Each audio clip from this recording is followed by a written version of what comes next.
Hi everyone, just shooting this quick video to talk about Mailchimp campaigns.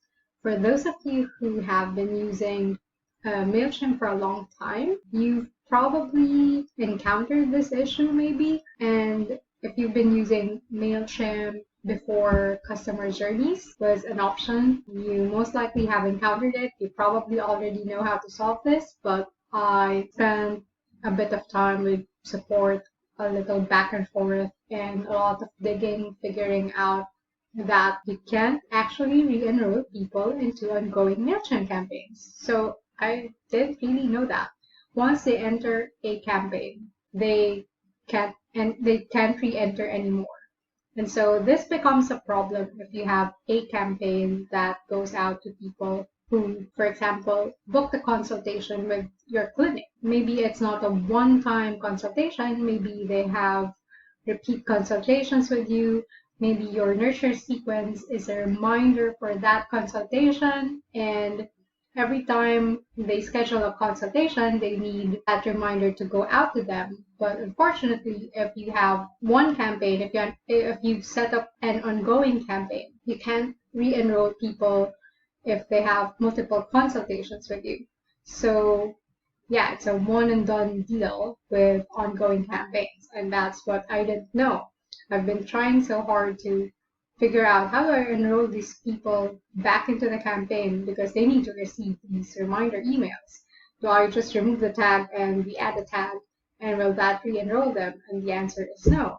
So what I've found is that we need to set up a customer journey. You can see here the option under automations, my journeys, and then you need to create a customer journey. If you have ongoing campaigns, you need to move all your ongoing campaigns and create a customer journey for them. The ongoing campaigns are most likely the classic automations, that's what they're called. But definitely once they enter it, they can't re-enter anymore, and that's where customer journeys will be super useful. You can add the same triggers and you can add the same emails. All you need to do is go to your ongoing campaigns, and if you don't want to rebuild your emails, your nurture sequences from scratch, you just save them as a template. For example, let's see the emails, edit, and then pause and edit email. And then if you don't really have any changes you want to make to the emails, just save it as a template. So here you have the option to save as template, and then just rename it whatever makes sense. Nurture sequence email 1, and then click save. And so once you've saved all of the emails in your nurture sequence in your ongoing campaign as a template, you can use that to build your customer journey. So let's go back to journeys. I'll create one from scratch. So create journey, and then let's give it a new subscribers email sequence. And then as with any automation, it starts with a trigger or a starting point. So here, I don't want to include imported contacts. I'll just set anyone who signs up as the starting point. And then here we can add emails. So actions, send email.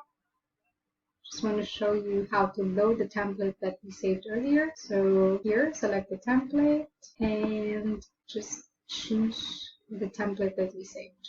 So under save templates, we should have that. And that's it. Just double check that everything looks good.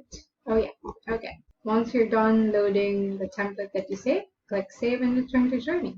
And if you have more emails in your sequences, just add them here. Most likely you have or delays.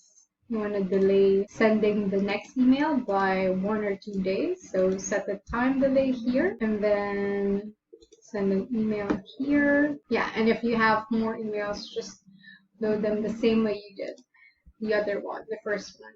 Of course, don't forget to add or to check whether you have the correct from name, from email address, and to field, and of course the subject needs to be updated here, so don't forget to do those. But yeah, basically it's super easy to transition from ongoing campaigns to customer journey. And if you have a nurture sequence that you think people will need to receive multiple times at some point in their customer journey, then definitely move your emails from your ongoing campaigns into the customer journey option in Mailchimp. That's it. If this video was helpful, please leave me a comment. If you have anything to add, please send a message my way by leaving a comment or an email via hello@HannahKirsty, or give me a thumbs up if you found this helpful. Thank you so much. Bye.